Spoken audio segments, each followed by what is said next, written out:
Who keep calm at all times, basically, which we try to do on this programme. Don't always succeed, but we will try our best today. Lots of subjects you might want to talk about: the ongoing strike situation, the Chinese balloon, the chairman of the BBC and Boris Johnson, etc., etc. The number to call: 0345 6060 973. You can text 84850, and you can say, Alexa, send a comment to LBC and submit your question that way. Call 0345 6060 973. Tweet at LBC. Text 84850. Cross question with Iain Dale. This is LBC. And, of course, you can watch us on Global Player too. Well, let's go to the first caller. It's Martin in Greenwich. Hello, Martin. Hi. Hello, what would you like to ask? I'm wondering if the panel would think about the balloons in terms of geopolitics, in terms of is this an effort to get the American street to become isolationist again, to turn away from helping Ukraine in an attempt to get prize away again American dominance or the West's dominance in world affairs? As we know, China, Russia, the Arab nations to some extent are keen to do. Well, that's a great question to start with. Nicholas Soames, let's come to you first. Well, I think it is a very good question. And the trouble is that nobody really knows what the balloons were. That's part of the problem. And I think everyone's being fairly precious about it all because a monkey to a mousetrap, they were for intelligence gathering, almost 100% certainly.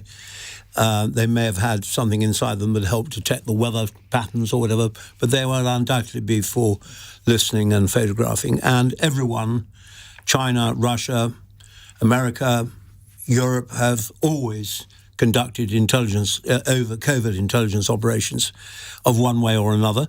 My anxiety was something that Iain, you mentioned earlier on your programme, was that is this the sort of beginning of a new Cold War? And my real feeling is that the John Crace's book about the return of calm couldn't come at a more appropriate moment, because the language of this, when we talk about China and the Cold War now, is so extreme that it's almost impossible for politicians, in my view, to go against the flow and take the time to make a really joined-up decision. So, for example, President Biden knew perfectly well about these balloons. They did nothing about it until there was a frightful row, and the Republicans said, you're just taking the defence of our country complacently, which was rubbish. But I don't. I'm not particularly exercised by it. What I am really exercised about is that this was clearly a chance for America and China to talk again via Anthony Blinken's supposed talks, and that, to my mind, is something that needs to happen as soon as possible. Which, to be fair, the Chinese were very keen that meeting took place, weren't they? So, I mean, Munira, do you think that we're clutching our collective pearls at this a little bit and thinking, well, look, we all know that everybody as Nicholas said, everybody indulges in spying, whether it's overt or covert, and presumably we spy on China just as they spy on us? Well, I mean, as Lord Soames said, nobody really knows much about We're all on first-name terms here. Okay. Can I call you Nicholas? Or is it Sir Nicholas? Sorry. Lord Nicholas. I answer to anything, actually. All right, I'll call you Nick then. I do draw the line somewhere. Where have I started? I mean, we don't know a great deal. I mean, I think even in today's press briefing, the Americans were saying, it may even be a UFO or aliens or goodness knows what. Which gives us an excuse to do a UFO phone-in at 9. Yeah. I'll listen to that on the bus and the train home, shall I can assure you. So, look, I am concerned about it. I think it's part of a broader concerning pattern of behaviour that we've seen from China. We need to be very, very careful, particularly around, the surveillance technology that we allow to be used in this country, some of which is manufactured in China, and obviously the ongoing human rights abuses over there. So I think we need to be taking a pretty strong stance on China. And to your point, yes, obviously spying is always going on, but these are, balloons flying flying over American airspace. So to some extent, I can understand why they are being quite concerned about defending their airspace. And I would expect the British government to be similarly concerned if that happened here. Do you think we'll ever learn the truth of this as to what went on? Because I don't know if you used to watch X-Files, but there is a definite X-Files tinge to this. I didn't watch X-Files, I'm tempted sorry. to use a catchphrase, the truth is out there, but I'm not sure we're ever going to learn it. No, probably not. John, we had a caller on earlier who was reading an article in The Guardian this morning, which he was swearing by that, well, America has sent these balloons over to China and all the rest of it. Where do you think this is going to lead? I'm not familiar with the story in the paper. I'm actually on holiday, so I've been taking time. So you're doing this on your holiday? I am doing this on very my boring holiday. It's recess. But I mean, my question is, I mean, Nicholas and Munira have covered the bases well, is sort of why now? I mean, these balloons have seemed to have been in plain sight. I mean, it's not like they're so far up that you need a satellite to see them. People have been just sort of pointing to them from the ground. And so either they've been going over, flying over the whole time, and nobody has been batting an eyelid, think, oh, there goes another Chinese spying satellite. That wouldn't be your automatic assumption. If you saw a balloon up in the air, you would think, oh, that's a Chinese balloon. Whereas, of course, now we'll all think that. Yeah. And the other thing that I found curious is that Sir President Biden waited until the balloon was over the Atlantic in South Carolina. So he allowed the balloon to sort of fly the whole way over North America, presumably gathering loads of intelligence as it sort of made its way before shooting it down. And you would have thought that once you'd identified it as a hostile, you would have, dispensed with it sort of fairly. And I mean, there's plenty of rough ground in Montana to shoot it down over, and you're not going to land on anyone. So I'm slightly confused. I'm sort of hoping it's aliens. Well, the wonderful thing, I mean, I normally don't entertain conspiracy theories on this programme, but I think on this subject it's entirely reasonable to do so, because one of them may prove to be right. OK, Martin, what's your theory then? Oh, God, I'm on... Sorry. You're on what? I think we better... Are you there? No, I think he's indisposed for some apparent reason.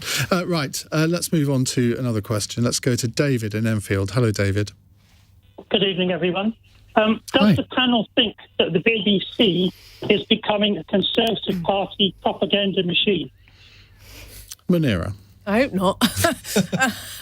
Look, I'm a major fan of the BBC, and I think it gets attacked from unfairly by both the left and the right. But I presume that that David's talking about the whole issue around David Sharp and his appointment. And Richard Sharp. My apologies.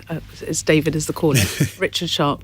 And of course, the report that came out yesterday from the committee was pretty damning about him not declaring the loan he'd helped organise for Boris Johnson before his appointment. But I think what troubles me about this whole story is, obviously we need to look at at what he did or didn't declare, and there needs to be proper transparency.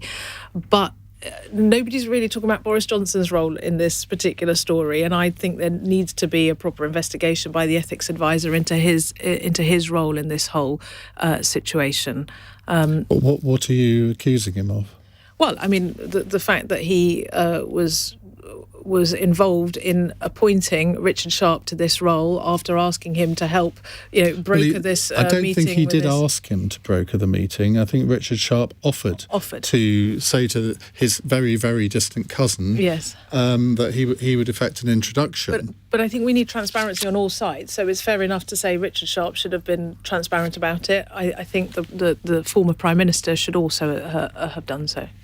I mean, it's not unusual for a Prime Minister of whatever party to appoint somebody who supports that particular party to chair the BBC. Yeah. Tony Blair did it with Gavin Davies back in the day, didn't he? So, and absolutely, and there's that's why lots of other transparency examples. in declaring all interests is so critical, because it is true that I mean, personally, I think that we should probably try to move away from that and maybe have some sort of independent process going forward. But yes, to your point, well, he did have to be interviewed, didn't he? I mean, he wasn't just Boris Johnson saying, "Oh, I'd like Richard Sharp to be chairman." There was an interview process. No, indeed, and then there was the select committee hearing process, and the select committee is saying we weren't given all the information we should have done, which is a pretty damning verdict, I think. John Crace, propaganda machine for the Tory party, the BBC. Well, I was actually last Tuesday in the committee room when the Department of Digital Culture, Media and Sport had a sort of post-appointment briefing with him.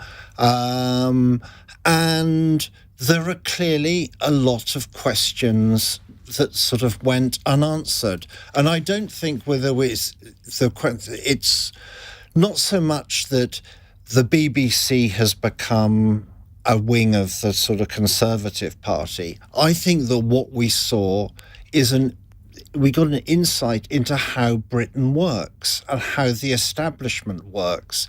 And it was clearly a fix.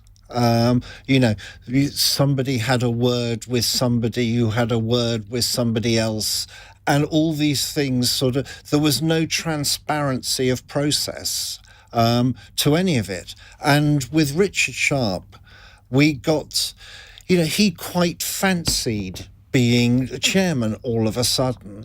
So Who wouldn't? So he goes along and has a quick word with Boris Johnson because he's pals with Boris Johnson. Well, I think he was working in Downing Street at the time, so it'd be difficult to avoid him, I suppose. But... Well, it depends how much work you think Boris actually did there. No, I meant Richard Sharp was working in Downing Street. But I mean, he has a word with him, and then by all accounts, other people were discouraged from applying because Richard was seen as the right sort of chap.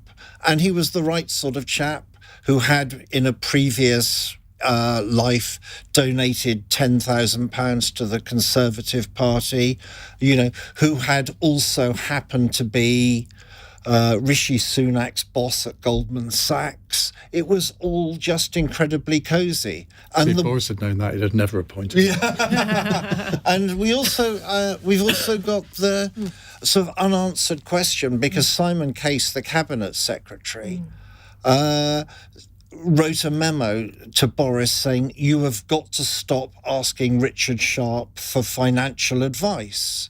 And quite understandably, Damien Green, the committee chairman, asked Richard Sharp about this and said he'd never given Boris any financial advice at all. So we've got two conflicting stories, neither of which... I wonder why they haven't summoned Boris Johnson to give evidence on this, because presumably it's within their power to do so. Well, it's getting hard enough to get him to go to the Privileges Committee. OK, Nicholas Soames, do you think the BBC is becoming a Conservative Party propaganda I entirely machine? agree with Munira that, the BBC is a whipping boy for both the left and the right. But I clearly do not believe that the BBC is a sort of propaganda agency of the Conservative Party. Actually, if anything else, it's the other way around. That's certainly what any Conservative will tell you. But the trouble with this debate is that it's slightly lost all sense of proportion, really. And I take the point that John's made about it all being too cosy. I mean, the trouble is that Prime Ministers tend to appoint, when jobs come up, people who they think will do it well. And, let's be clear, Richard Sharp is a very considerable person, extremely capable, very clever. He'd been a brilliant banker. He was interested in public service, which is not true of everyone.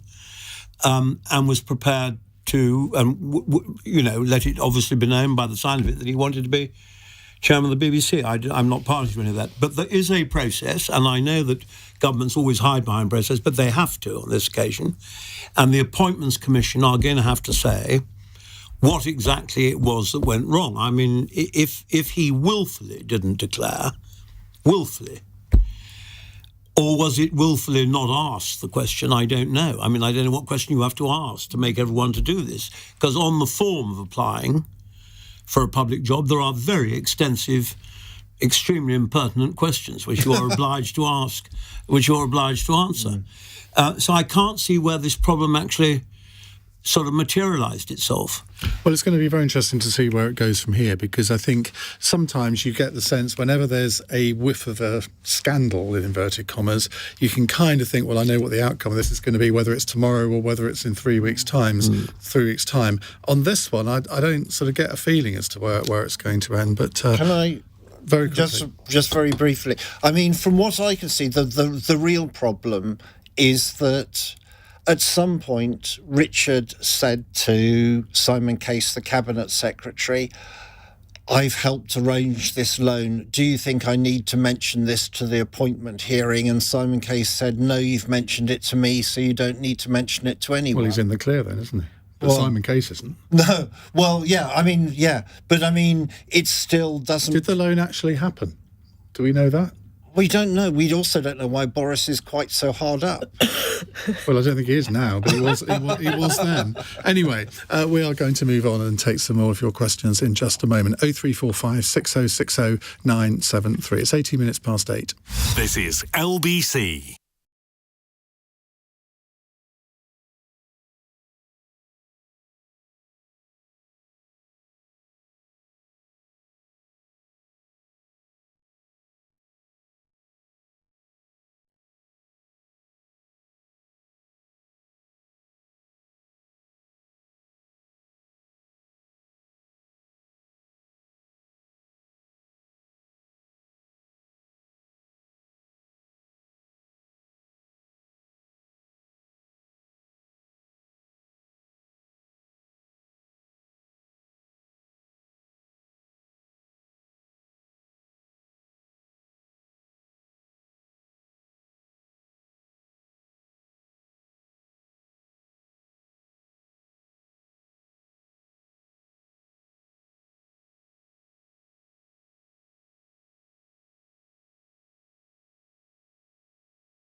Real. 21 minutes past 8 on LBC. We were just being treated to the views of Nicholas Soames on various of our LBC presenters.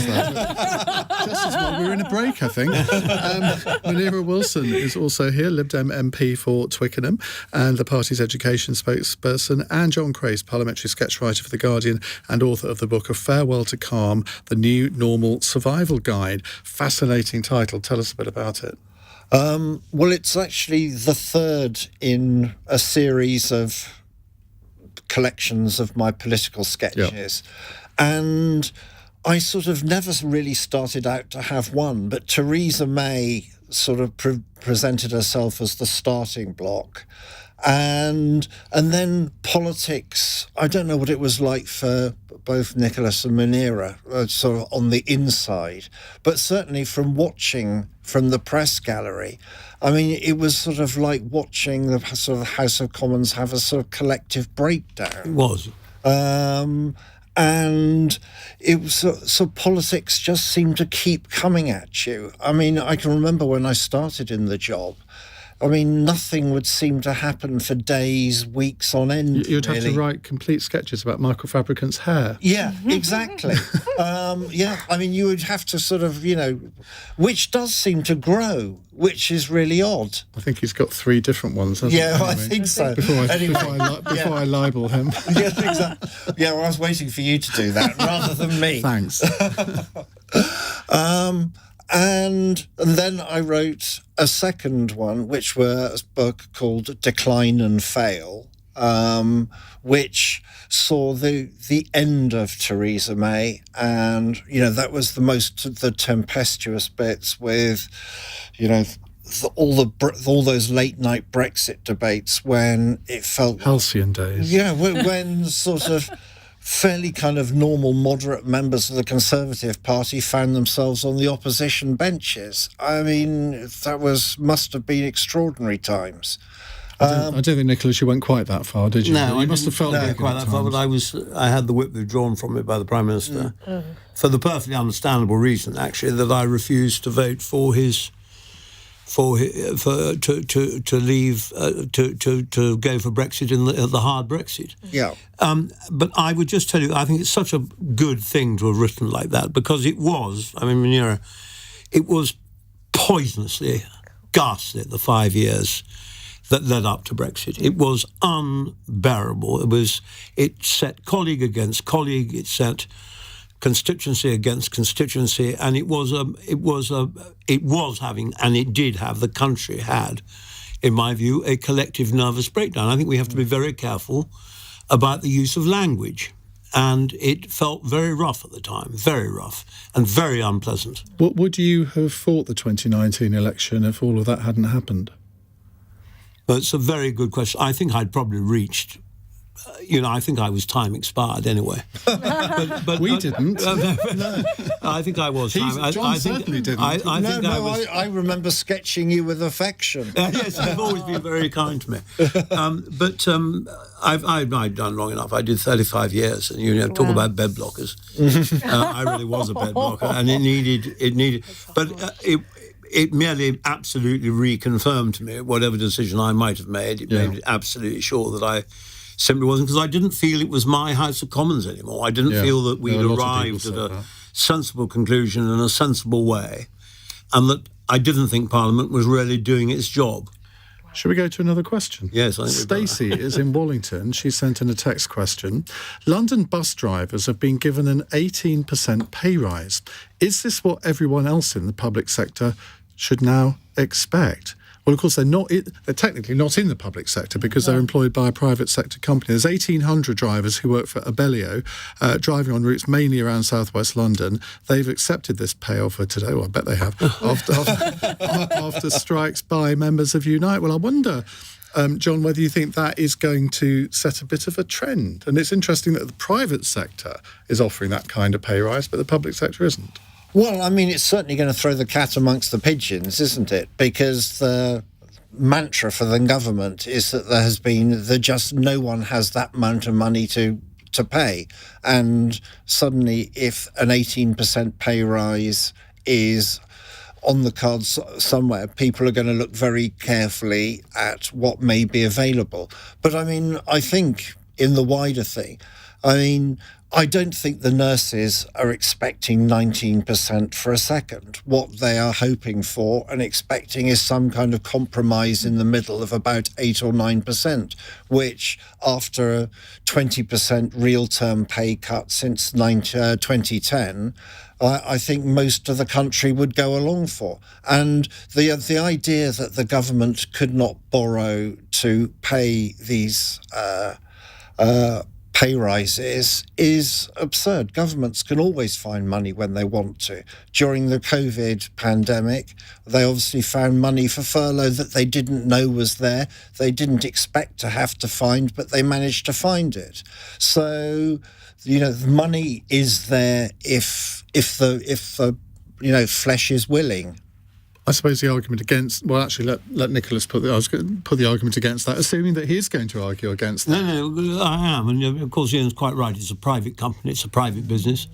They can offer what they want to get their people back to work. But it is breaking the government's guidance very seriously. And clearly there isn't the money to pay. And I agree with you, John. I don't think the nurses are expecting anything like that. They want to...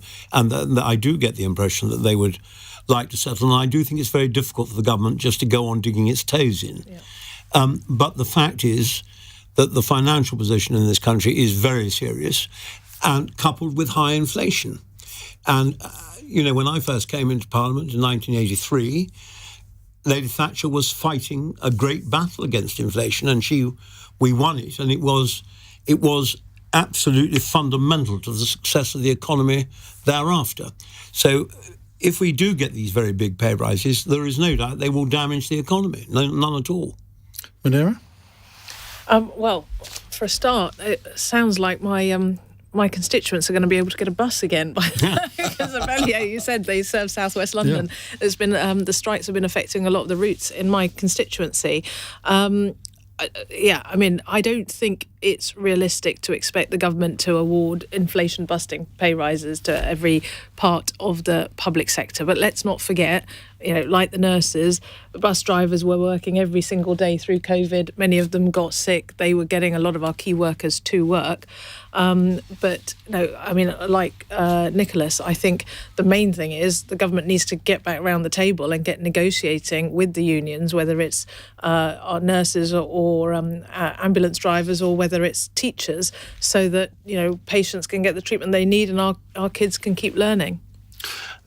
The trouble is that when they do make offers, they seem to be automatically rejected. They've made another one to the RMT, which has been rejected again. They're balloting their members for more strikes in March, I think. And that there is this mantra that they're not getting around the table. They must be to be making more offers. Well, I don't think they have with the nurses, and certainly with the teachers. They're not talking about looking at this year, and they haven't even entered into some of the discussions around next year. And I would argue, actually, that the process for teachers, for instance, is not particularly independent, for instance. The Secretary of State decides who sits on the board, what the remit is, what the funding envelope is, and whether to accept the recommendation. So there's whole challenges around the process. But aside from that, from what I understand, for example, with teachers, the Secretary of State and other ministers haven't entered into any discussions around the current situation, and teachers have seen their pay, drop massively in real terms, as well as having to deal with massive pressures on the budget in schools that is making day-to-day teaching and the quality of the education that our children are receiving, it is being damaged every day. Right, a couple of texts and tweets here. A tweet here from somebody who says, the first thing Margaret Thatcher did when she got into power was give the public sector a 25% pay rise, because I think she did accept the public sector review board, agreed by the Labour Party. Yeah. And going back to our discussion on the balloon, Paul in Cambridgeshire says, I'm currently monitoring your programme from my spaceship above the LBC building in London.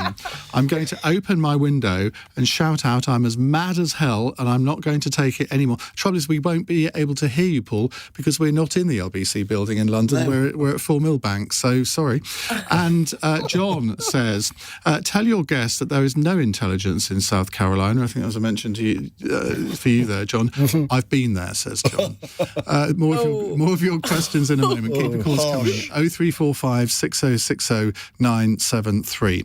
Time for the news headlines on LBC at 8:31 with Serena Farrow. The US says China is operating a high-altitude balloon program. A White House briefing has followed the shooting down of 4 objects in the airspace in North America. A former Met police officer has admitted 3 counts of indecent exposure just weeks before he murdered Sarah Everard. Wayne Couzens is serving a whole life sentence for killing her. And members of the Unite Union who work for a bus company in London have agreed to be paid £18 an hour. It means the 1,800 bus drivers have now called off industrial action after accepting the improved pay offer. LBC weather: rain in Northern Ireland and moving over to southwest Scotland by the end of tonight. Clear elsewhere though, with patchy fog, particularly in the southeast, and a low of -1 degree. This is LBC.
.35 is the time on LBC. You're listening to or watching Cross Question on Global Player.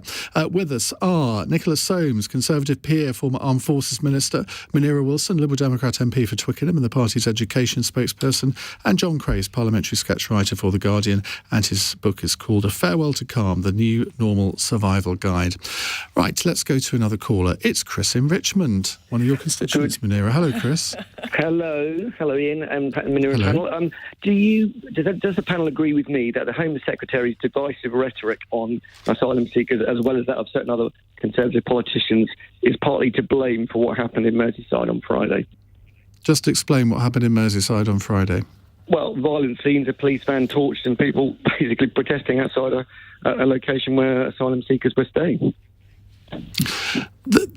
Just to follow up on that, Nicholas, this does seem to be a bit of a problem when you have one or two Conservative MPs doing videos outside hotels where asylum seekers are being put up. Now, you can't necessarily directly draw a link to this, but I'm thinking of one or two in particular that if something happened in the hotels in their constituency, you could easily say, well, if you hadn't done that video, that wouldn't have happened. Yeah. Well, I think, as I said earlier, I think people have to be very careful with their use of language in these very sensitive situations. I really do. And I have no idea what the Home Secretary is alleged to have said, but every Home Secretary is accused of saying something wrong before a demonstration of that sort. So I don't suppose that the current one is any. Well, I think it's her rhetoric more generally. I think. Yes, well, I think it is essential to keep the rhetoric on immigration in this country calm and sensible.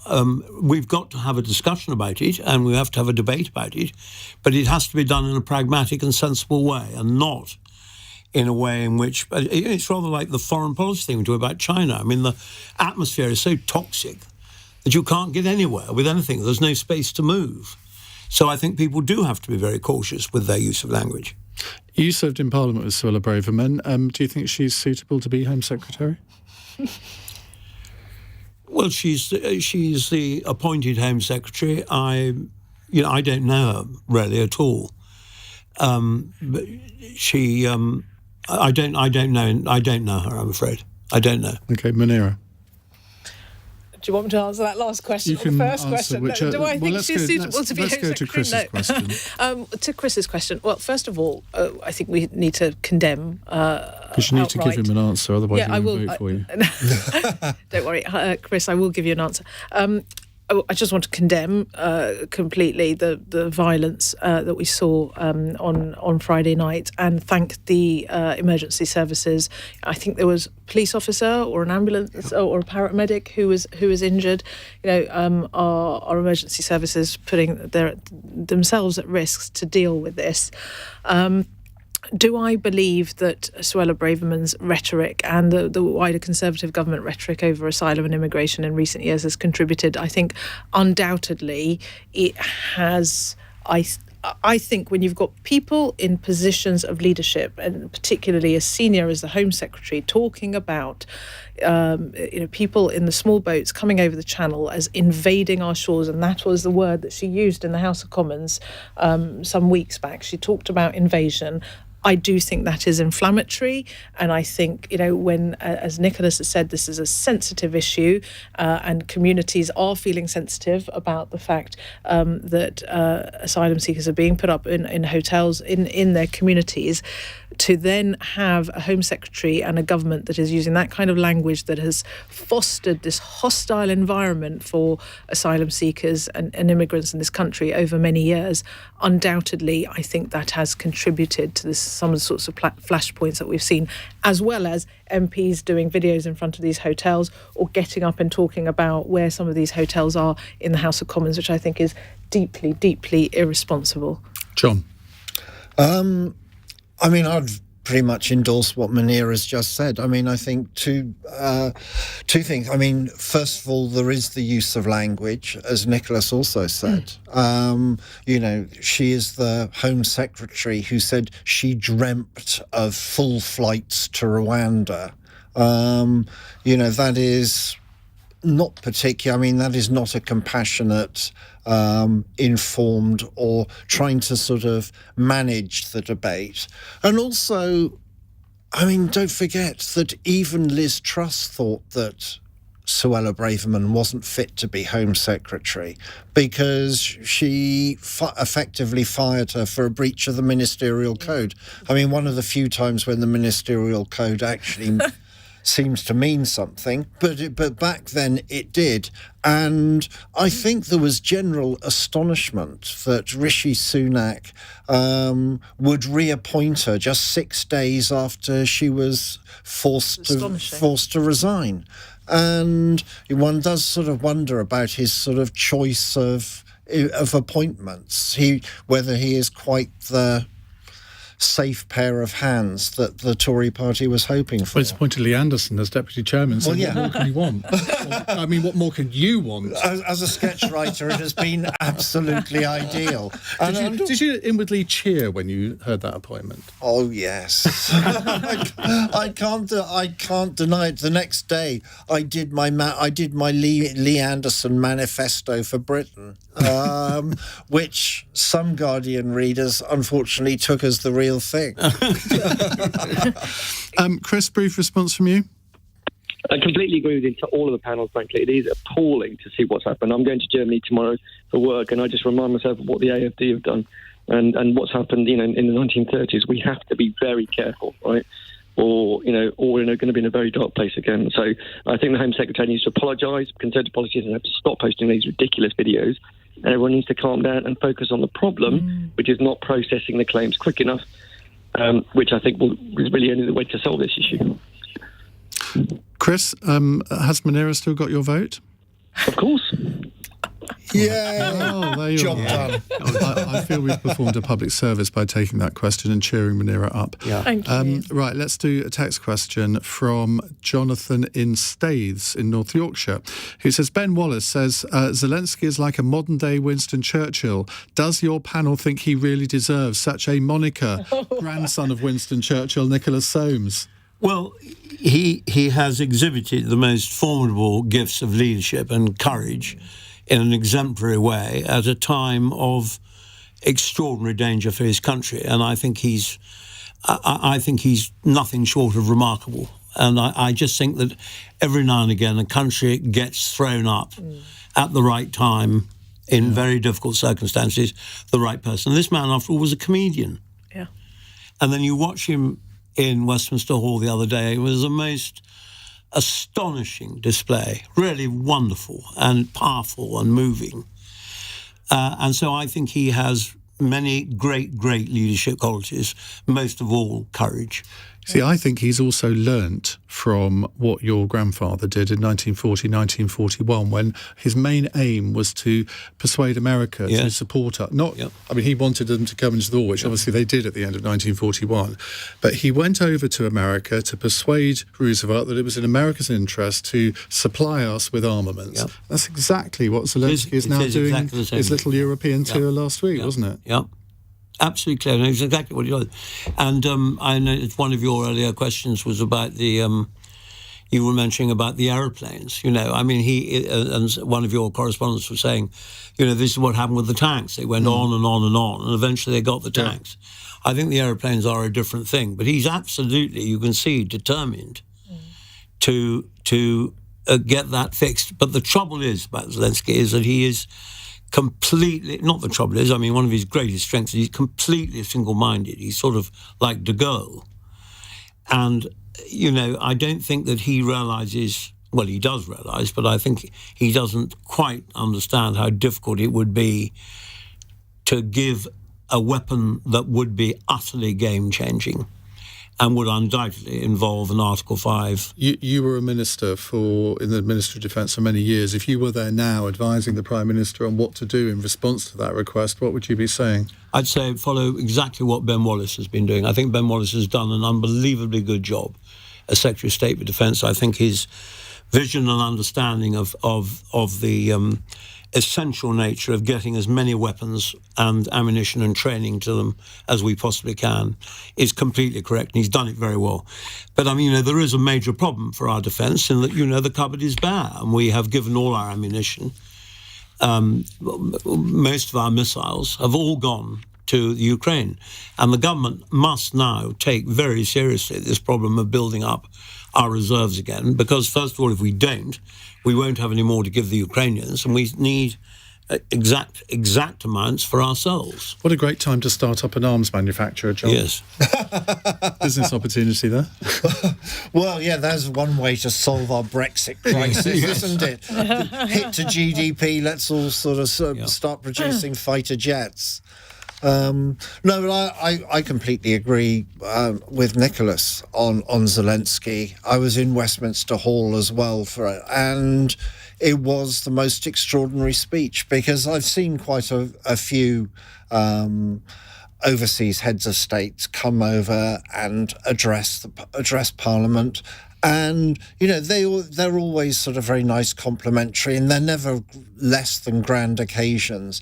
But Zelensky had there was an urgency to what he was saying, and he was there on a mission. It was sort of like Bob Geldof at Live Aid, except instead of give us the expletive money, it was give us the expletive planes. And the great thing is that he had 650 MPs and about 800 peers cheering him on, which is going to make it really difficult for Rishi Sunak to say no now.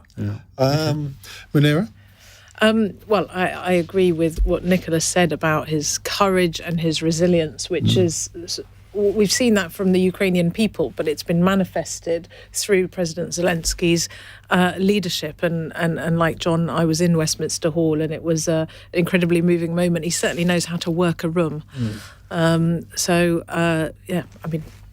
He's a fantastic leader on planes. We should continue to be full square behind Ukraine's efforts, and I think we need to work in lockstep with our allies, and therefore it's up to Rishi Sunak now to be talking to the US, the EU, and other partners about how we can support the requests going forward. We can't do it on our own. We do. It isn't an easy matter. The tank issue. I mean, when I was a soldier, I was in the Royal Armoured Corps. My regiment had Chieftain tanks, which is the predecessor to the Challenger. They are very complicated pieces of kit, and the Ukrainians are brilliant at it and learn very, very quickly. But the actual logistics of fueling up every night, resupplying ammunition to 3 different types of tanks, the Challenger, the Abrams and the Leopard, is a very, very real thing. And if they get the F-16 fighter, of course the argument about flying, the pilots will fly them very quickly. But actually keeping those aeroplanes in the air and keeping the weapons flow going is incredibly complicated. Right, we'll come to more of your questions in a moment. It's 8:47. This is LBC.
It's 8:51. Nicholas Soames, Munira Wilson and John Crace with me answering your questions. The next one is from Margaret in Durham. Hello, Margaret. Hello. How are you, Ian? Hi. I'm very well, thank you. What would you like to ask? Good. I am perplexed. I've wanted to ask this for some time. is it a prerequisite to become a member of the Conservative cabinet? You must be extremely rich and privately educated. Are these requisites before appointment? Well, how do you define extremely rich? Richer than me. Anything richer than me. No, they're very rich people, and some are millionaires. That's what I mean. Well, you know what I mean exactly. No, Yeah, I do know what you mean, on. but I've just looked up a list of all the cabinet ministers, and I can identify 3 that I would know for a fact to be extremely rich, i.e. multimillionaires, and they would be Rishi Sunak, Jeremy Hunt, and Andrew Mitchell. Although I think after his Plebgate case, that's possibly not the case any longer. But I mean, there are lots in there that I know for a fact are not rich. But do you just get the impression that they all are? Yes, I do. Maybe it's the way they talk. You see, maybe Nicholas Soames, that is the reason that you weren't in the cabinet. You just weren't rich enough. Well, that's certainly true. But I'm Margaret. Good evening. I must disagree with you on this grounds only. My great friend Gillian Keegan, who is the Secretary of State for Education, left school at 16, became an apprentice on the Ford training course, worked her way through university and goodness knows what else, and made a great success of her life entirely by her own endeavours, and thus, in my view, brings to the table a great deal of invaluable experience. But I don't think it's, wrong to have rich people in the cabinet any more than it's wrong to have poor people in the cabinet. What you want is people who have got judgment and good sense and experience, and I hope a sensible view of the world and a very good intention to do the right thing for their fellow citizens. I don't think money's got anything to do with it, and nor, as a matter of fact, does education. I mean, I wish that all education was brilliant in Britain, and the fact that it's not all education is not necessarily brilliant is not to our credit. Where did you go to school? I went to Eton. Rather playing into Margaret's hands. Munira. Yeah, but I'm not rich. Munira, where did you go to school? Where did I go to school? I went to a state grammar school. Eton? No, I went to grammar. I went to the Henrietta Barnett School for Girls in Hampstead Garden suburb in North London. Sounds very posh. But it's a state school. But this thing about sort of rich people. I mean, the tone of what Margaret was saying, essentially, well, that there should be a quota or something, so there can't be too many rich people. But you look at Jeremy Hunt. I mean, self-made. I mean, he started a company. It did really well, and he's made money because of it. Is that a crime nowadays? Well, no. Look, as a liberal, I have no problem with people making money and being politicians. Just like I have no problem, as Nicholas said, if somebody is from a much more modest background, making it to high office. For me, what should be the criteria to hold any public office is competency, decency, and good, ethics and integrity. And sadly, I think we see a lot of those qualities as lacking in the current cabinet, and I'd say that's far more important than their bank balance or where they went to school. John? I'm going to sort of slightly play devil's advocate here, because I've got a slight sympathy for Rishi Sunak here, because we have poor old Rishi. He's made a lot of money, but when he goes home and says, I've made 20 million quid this week, his wife goes, so what? Because her dad is worth billions, she's worth 750 million, and 20 million quid is sort of just a week's work. Well, he's showing willing, isn't he? It's showing willing. It's sort of, what are you bringing to the table? Well, but your 20 million, it's not much. So, I think that's unfair, John. I really do. I mean, I don't think the you job find of a sketch writer to be unfair. Of course it is, but you're not. And where I take it, I mean, what Rishi Sunak's wife has or has not is not our business. But Rishi Sunak, in his own right, is a very successful man. who's done. I want my government and the government of this country to be really clever, successful people who have an understanding, a profound understanding of what they're doing, and coupled with what Munira quite rightly says about decency and ethics and all the rest of it. But I would also say slightly, Munira, I think we're being slightly, Parliament has gone through a rough time in the last few years. But Parliament does represent the country pretty well. And, I'm afraid that there are a fair number of shysters in Parliament. Name them. And there are a fair number of shysters in the country. Well, you couldn't have said that if you were still an MP, could you? Especially if you said they were in your constituency. Right, this is a very difficult question to answer in 30 seconds, but I'm going to have to ask you to. It's a tweet question from Mihal in County Down. What should the consequences be if the DUP presents a speaker being elected in the Northern Ireland Assembly again tomorrow? Now, MLAs are meeting to try to pass an organ donor law to help a 6-year-old boy who's waiting for a heart transplant. The DUP says it will not be dropping its Northern Ireland Protocol-inspired boycott of the Assembly. John Crace. Do you know that this is such a complicated... I really don't know the answer to this. We don't often get people saying that on the programme, but I always respect it when someone does. Thank you. You're ceding your time to the other two, basically. Munira. I think I'm a similar boat to John, but I mean, I don't know whether there is any way they can press ahead. Northern Ireland desperately needs a functioning government, not just for... So do you think it's time for the government to say, OK, there'll be an election then? I think so. Nicholas? I think the government should act, yeah. OK, right. Final question, very different one, from Steve in Telford. Following the announcement that Lilt is to be scrapped, what drink could the panel not survive without? I'm in high dudgeon over this because I'm an addict of Lilt. In fact, I had a bottle of it on the way down from Norfolk today. It's quite retro, though, isn't it? It is quite retro, but it still has a totally tropical taste. Munira? Fresh orange juice. Fresh orange juice. That's very virtuous. Nicholas, I think I know what you're going to say. Dark cake. Oh, really? Well, that's not what I thought you were going to say. Though I am repelled by the decision to get rid of Lilt. That's just currying favour. Yeah. John?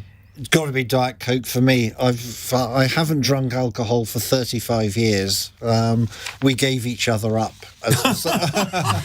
I'm not sure who got there first, but it was a mutually assured destruction. Yes. And Diet Coke. Diet Coke has saved the day. Saved the day. Yeah. Isn't there Coke Zero as well? No, I don't. Nor do I. I don't like too sweet. Diet Coke is absolutely the real thing. I have Fanta Zero. Oh, but apparently what they're doing is they're doing an Opal Fruits and Starburst thing. They're going to rebadge Lilt as Fanta Tropical something or other. Yeah. And this is a remark that's guaranteed to infuriate Margaret in Durham, but I actually prefer my Pims made with Fanta lemonade light. No, it's got to be cloudy lemonade. Sadly, It's gotta be Margaret, cloudy Margaret has departed us, otherwise I'll get her back on. Thank you very much indeed, Nicholas Soames, Munira Wilson and John Crace.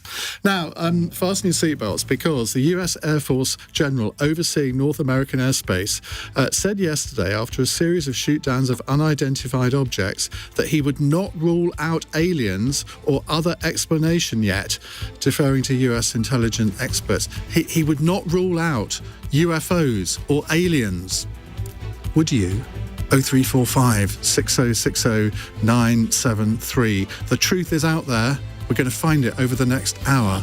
Have you ever seen a UFO? Have you ever had an out-of-body experience? Have you felt as if you're the equivalent of Mulder and Scully? Now's the time to tell me. 0345 6060 973. I think these three want to stay on.